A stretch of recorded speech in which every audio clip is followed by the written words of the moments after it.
Do you own stocks of companies tied to the AI revolution? Today we'll hear from a top investor about what he sees as 10 must-own names to be positioned for the future. So let's get started. This is Ticker Take. John, investors want to know if AI stocks can keep climbing. And our guest says yes, with a twist. That's right. Caroline, we spoke with Jed Ellerbroek of Argent Capital, who's got a pretty simple investing framework. He narrows his list of companies to businesses that offer long-term growth, but also have competitive advantages and have smart management teams that make smart decisions with company profits. And he ties that all back to AI. For example, we're all using AI tools, and Jed says that's going to mean more demand for semiconductors versus traditional labor growth. Have a listen.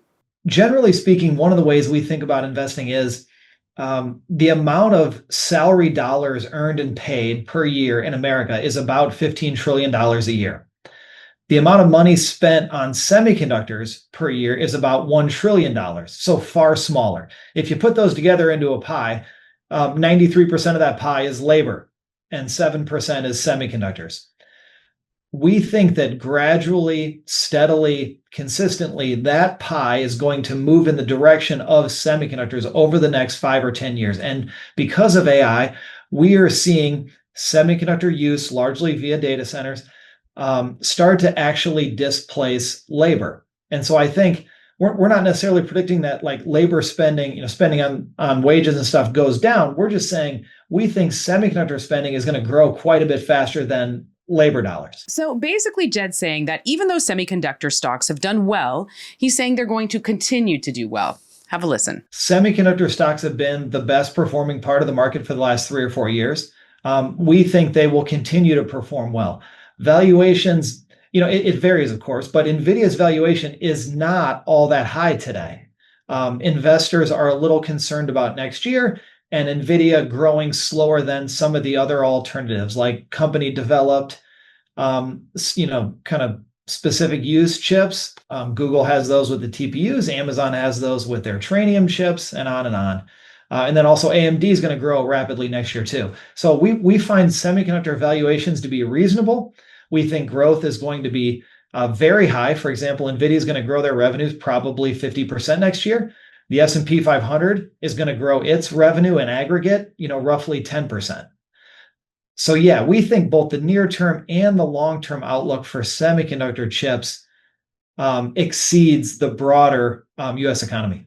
All right, with all that said, let's get to Jed's stocks now. But first, a friendly reminder, this is not financial advice. Stock number 1. Nvidia. All right, I know we're starting to sound like a broken record talking about Nvidia, but this is the company in just a couple of years that went from being worth $1 trillion to $5 trillion. Here's Jed. What we find really compelling about Nvidia is the fact that they're spending more than $15 billion a year on R&D to develop their next generation of chips. They're coming out with a new generation annually. That pace is extremely fast, and it's really hard for their competitors to keep up with. I think that, competing options, AMD, Intel, Google, Microsoft, Amazon, Meta, they're spending billions on their chip development effort too, but nowhere close to that $15 billion number. So it's going to be really hard for a company to keep up with NVIDIA's pace. And that's why NVIDIA has maintained their competitive position generation after generation, like they've shown us for the last 5 years. We think that will continue, and we think they're going to keep riding this wave of really dramatic AI data center construction growth, which is likely to last through the end of this decade. Stock number 2, Applied Materials. Well, we don't talk as much about this company. It's had a stellar run, which means analysts are a little bit cooler on where it goes from here, but overall, they still love Applied Materials. Here's Jed again. As AI demand continues to grow, a derivative benefit of that is the need to build more manufacturing facilities that can produce these semiconductors. These are extremely large and expensive buildings. They cost $20 billion, $30 billion, even more in some cases. Applied Materials is a leading supplier of that equipment that helps make semiconductor chips. There are 4 or 5 companies that do this on a global scale and at a really high quality level. And so it's a fairly oligopoly-like business. We like that competitive positioning. Those companies are going to be very hard to displace, and they're going to ride along with this growth in AI investment and semiconductor growth generally. We expect revenue growth for Applied Materials to pick up this year and to be strong for the next several years. The valuation has risen recently, but we think it's pretty reasonable overall, below most of the semiconductor investment opportunities investors have today. Stock number 3, Broadcom. Okay, we might sound like a broken record with this one as well, but if we're talking about Nvidia, we have to talk about Broadcom. We actually did a full video where we compared the two companies. Check that out. But Jed also has a great comparison with the Broadcom story. Here he is again. Broadcom has several businesses, but the two that we find most compelling are, number one, their networking and optical gear, where they have an extremely strong competitive position and they are growing alongside the big spending growth of AI data centers. And then the second is they have a business that provides expertise, patents, intellectual property to the ASIC providers that are trying to build in-house chip options. That includes Meta, Google, of course, with the TPU, Amazon, OpenAI, Anthropic, XAI, etc. So, Broadcom is a partner of theirs, and we think that spending on those internal chip development efforts is going to remain high and rise further so long as Nvidia maintains their dominant competitive position. These big companies it's not acceptable to them to have just one supplier of these advanced AI chips. So long as Nvidia is setting the pace, keeping an exceptionally high market share, we think demand for Broadcom's expertise and product portfolio is going to be highly valued by those big hyperscalers. So in a way, Broadcom is kind of drafting alongside Nvidia and benefiting even from their strength. Stock number 4, Amazon. Well, look, we've talked about Amazon since day one on Ticker Tape because it has long been one of the most loved stocks on Wall Street. Very little has changed. Let's get some perspective on investing in Amazon from Jed. Amazon has two main businesses, both of which we're really enthusiastic about. The first one is the retail business that everyone knows about, all the packages arriving at your door every day. Amazon has a very strong competitive position. 40% or 45% of all dollars spent online are done through Amazon. So incredibly high market share in retail. Additionally, internet digital spending at retail is growing about 10% a year. Brick and mortar spending is only growing 1 or 2 or 3% a year. So market share is just moving Amazon's way every single year in retail, and they have an unmatched distribution system to get packages to people at low cost. They're investing heavily in that. They're building in robotics and automation equipment at all their warehouses around the country, widening an already big lead. And then over on the AWS cloud computing side, they're growing alongside their peers. So Microsoft's Azure and Google's GCP, they're all growing in the neighborhood of 20 to 30, even up to 40% per year as companies move their data to the cloud and as consumers and businesses use AI tools. We think that growth is going to continue for a decade or more. So both businesses are doing really well, very well positioned competitively. And we like new CEO Andy Jassy. He's not new anymore. He's in his 4th year. We think he's doing a great job. Stock number 5, Alphabet. Well, not to toot our own horn, but we had a lot of guests on Ticker Take who were talking about the opportunity of Alphabet coming into this year. It's been one of the year's star performers. Let's hear from Jed on the unlocked value in Alphabet. I think in 2025, we've seen Google move from the AI loser bucket, where investors were worried that their business would be disrupted by OpenAI, and they've moved fully into the AI winner bucket. And we've seen the stock go up about 60% through that process. I think the biggest kind of impetus or catalyst for that was the favorable anti-monopoly court hearing decision in August. That was a big weight lifted off their shoulders, a big threat gone. And I think investors now can more fully see and focus on all of their competitive strengths. They have a wonderful AI model, leading model in the world, along with Anthropic and OpenAI. They have unmatched distribution with YouTube, Gmail, Search, etc. They have the number 3 cloud business behind AWS and Microsoft Azure, and just wonderful management and the ability to invest tens, 20, 30 billion dollars a year in infrastructure. So all of those strengths are really on display. And then finally, they've been investing for over 10 years in their internal semiconductor chip, which they call the TPUs. They're on version 7 of those. Amazon, by contrast, is on version 2.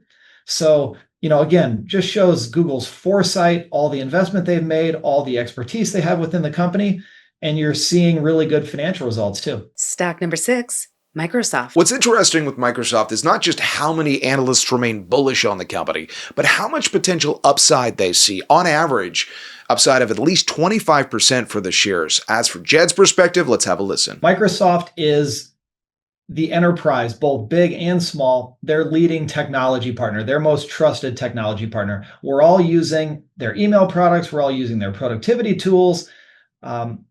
Lots of large enterprises are using Microsoft Azure for cloud computing and data storage. And of course, they've got an exclusive relationship. Well, I guess not exclusive anymore, but a very strong relationship with OpenAI. So Microsoft is exceptionally well positioned to grow their business with enterprises across the world. They've got a wonderful partner network. They've got a CEO that's, I think, got a really good view of the market and understanding of where technology is going. And I think valuation is reasonable at under 30 times earnings now. Stock number 7, Meta. Well, look, Meta has pulled back from its summer peak, but that hasn't really changed the bullish opinion from most of the analysts on Wall Street. It hasn't really changed Jed's opinion either. Here he is again. Meta has been the most aggressive investor amongst big technology companies. They're spending the highest percentage of their revenues on capital expenditures to build new data centers. They are hiring most aggressively. They've made a lot of news the last couple months with the super intelligence team they're building and all the expensive hires they've brought into the company. And they're doing that because they're determined to have the leading platform in the next technology evolution that's made. They were stuck using Apple's phone products and playing by their rules. They don't want to do that next time. That's why they've invested so heavily in the metaverse, 4 or 5 years ago, and why they're leaning so heavily into AI today. They have a founder CEO who has control of the company and is able to make those aggressive decisions. That aggressiveness has served the company well over time, not in every single instance, but more often than not. And we're seeing one of those cycles of aggression today, I think. The valuation has come in over the last couple months. I think it's pretty reasonably priced today, and we think it's a good investment for investors, particularly now after the stock has pulled back 10 or 15% after their earnings. Stock number 8, ServiceNow. We don't talk a lot about ServiceNow, but when you look at the performance, what a star over the last decade in the stock market. And it is a stock that has some ties to the AI boom. Let's hear from Jed on that. ServiceNow's business started by helping large enterprises manage all of their IT equipment. So think about United Healthcare, the big health insurance company. They employ tens of thousands of people, hundreds of locations around the country. Just managing the laptops, the phones, the printers, the servers, all that stuff is a big task. ServiceNow helps to manage and automate all that. When a printer breaks, you submit a task order through your ServiceNow software. So a really valued partner to manage IT needs of large enterprises. That's their core business. That business is growing, of course, because technology is infecting more and more of our work lives. We think they're very well positioned. They have the leading market share in that business, and they are really well suited to develop AI tools that make those processes faster and easier for employees. Even agentic type offerings that can complete tasks that humans had to do previously. So we expect them to cross-sell AI tools to their existing customer base, which will allow them to accelerate their growth. Stock number 9, Tyler Technologies. Similar to ServiceNow, a name we haven't talked a lot about, but a stock that's had a great run over the last 10 years and still has a lot of support on Wall Street. As for the business, let's get some perspective now from Jed. Tyler is a really special niche business that most people haven't heard of. Tyler sells software that is used by cities, counties, states even, to manage their various activities. So, for example, the accounting system for the city, the little suburb I live in St. Louis, the court system of Chicago, the public safety, processes and stuff that a big town uses. So Tyler is kind of an undiscovered, underappreciated business that we like quite a bit. Those government agencies are not like heavy technology adopters. They're not competing with the city next door to see who has the best court system technology. Largely, they're making decisions when a key employee retires or something breaks. The green screen system that they installed 40 years ago stops working. So Tyler has a fairly unsophisticated client base that they are able to sell their tools to. They have over 50% market share serving that customer base. And we think that that group of customers are going to be eager AI adopters because there are a lot of cost pressures in running a local government. You've got a budget to meet every year. Costs are generally rising. Healthcare expenses for employees, of course, is rising at a double-digit rate every year. It's becoming really attractive and compelling if you can invest in AI instead of an additional employee. And so we think Tyler is really well suited to grow their business. And again, like I said with ServiceNow, layer those AI tools on top of their existing customer base and software solutions. And stock number 10, Apollo. Well, in full disclosure, Jed doesn't only invest in tech, but thematically, there's a lot of connective tissue between companies in so many industries, including with this one of the leaders in investing worldwide. Let's get some final perspective now from Jed. We like Apollo because they are the leading competitor within private credit. And what we like about them is they have an outstanding underwriting track record. They are very sophisticated lenders. Number two, they have broad distribution. They're selling both to institutional investors, but also high net worth investors through RIAs and other financial advisor networks. And then three, they have a really broad offering of investment products. They offer private credit products. They also lend on infrastructure products. They have a private equity business too. So well diversified, and they have a strong funding base. We think they're very well managed. They've got an outstanding, collection of employees that are really experienced at their job and tenured leadership to guide the way.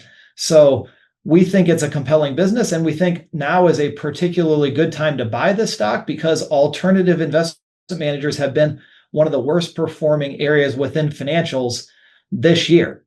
And if you look at the outlook for 2026, we see a lot to be excited about. We think low interest rates, falling interest rates is a good thing for these businesses. The equity markets are strong. Fixed income spreads are tight. IPO and M&A activity is rebounding. So we think this is a really good environment for Apollo. We think now is a good time to buy the stock. All right. That's our list of 10 stocks to watch tied to the AI boom. Thanks for watching Ticker Take here on the BNN Bloomberg YouTube channel. A reminder, you can also watch Ticker Take on our own YouTube channel. There's information in the description. See you next time.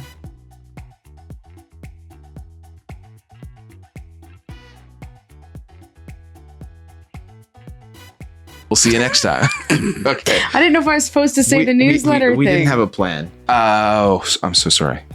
What? It just didn't come out of my mouth.